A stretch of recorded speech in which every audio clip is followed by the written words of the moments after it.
પરીક્ષામાં બે પ્રકારના યુદ્ધોનું મોરે મોરો હંમેશા હોય છે. એક હોય છે એંગ્લો મરાઠા યુદ્ધ અને એક હોય છે એંગ્લો મૈસૂર યુદ્ધ. આજના આ સેશનમાં આપણે એંગ્લો મૈસૂર યુદ્ધને જાણવું છે કે એંગ્લો મૈસૂર યુદ્ધ ટોટલ જો કદાચ પૂછવામાં આવે તો 4 એંગ્લો મૈસૂર યુદ્ધ થયા છે. કયા સાલમાં થયા છે, કયા રાજાના સમય દરમિયાન થયા છે, કઈ સંધિ થઈ છે અને એ સમય દરમિયાન બ્રિટિશ ગવર્નર કોણ હતા. દોસ્તો, જો કદાચ પૂછવામાં આવે કે ભાઈ પહેલું એંગ્લો મૈસૂર યુદ્ધ ક્યારે થાય છે, 1767 થી લઈ અને 1769 ના સમય દરમિયાન આ યુદ્ધના અંતે મદ્રાસની સંધિ થાય છે અને જે તે સમય દરમિયાન બ્રિટિશ ગવર્નર વેલેસ્લી હતા. ભાઈ રાજા તરીકે સામે કોણ હતું તો કે રાજા તરીકે ટીપુ સુલતાન છે. એ ટીપુ સુલતાનના પિતા એટલે કે હૈદર અલી છે, એ હૈદર અલી હતા. ત્યાંથી આપણે આગળ જઈએ. બીજી વાત તમે કહીએ કે આમાં હૈદર અલીની જીત થાય છે. બીજા યુદ્ધની જો વાત કરીશું તો 1780 થી લઈ 1784 સુધી થાય છે અને મેંગલોરની સંધિ દ્વારા આ યુદ્ધ છે એ યુદ્ધ અંત પામે છે. યાદ રાખજો, 69 માં સંધિ થઈ હતી, અહીં 84 માં સંધિ થાય છે. અને જો કદાચ બ્રિટિશ ગવર્નર પૂછવામાં આવે તો કોણ છે, એ વોરન હેસ્ટિંગ હોય છે. ત્યારબાદ આમાં એક હજી મહત્વની બાબત એ જાણવાની છે કે હૈદર અલીનું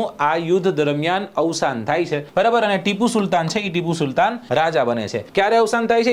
ઈસવીસન 1782 ની સાલમાં અવસાન થાય છે, યાદ રાખજો. ત્યાંથી આગળ જશું. થર્ડ એટલે કે ત્રીજું એંગ્લો મૈસૂર યુદ્ધ પૂછે તો ઈસવીસન 1790 થી લઈ 1792 ના સમય દરમિયાન થાય છે. શ્રીરંગપટ્ટનમની સંધિ દ્વારા એવું કહેવાય છે કે આ યુદ્ધ છે એ યુદ્ધને વિરામ આપવામાં આવે છે અને જે તે સમય દરમિયાન અંગ્રેજ ગવર્નર તરીકે, બ્રિટિશ ગવર્નર તરીકે કોણ હતા તો કે કોર્નવોલિસ હતા. સૌથી છેલ્લું એંગ્લો મૈસૂર યુદ્ધ પૂછવામાં આવે તો યાદ રાખજો, એક જ સાલ વાળી યાદ રાખવાની છે. ઈસવીસન 1799 ની સાલમાં આ યુદ્ધ લડાય છે અને આ યુદ્ધ છે એ સહાયક સંધિથી આ યુદ્ધને અંત તરફ લઈ જવામાં આવે છે અને જે તે સમય દરમિયાન એવું કહેવાય છે કે બ્રિટિશ ગવર્નર કોણ હતા? વેલેસ્લી હતા. આ યુદ્ધમાં 1799 ની સાલમાં કોનું અવસાન થાય છે તો કે ટીપુ સુલતાનનું અવસાન થાય છે. આ એ જ ટીપુ સુલતાન છે કે જેને શેરે મૈસૂરના નામે ઓળખવામાં આવતો હતો. આ એ જ ટીપુ સુલતાન છે કે જેને જેકોબિયન ક્લબની સ્થાપના કરી હતી અને આ એ જ ટીપુ સુલતાન છે કે જેને અશાંત આત્મા ટોમસ મુનરોએ કીધેલું છે. ફરી નવા સેશન સાથે તમારી સમક્ષ હાજર થઈશ. જય હિન્દ, જય ભારત.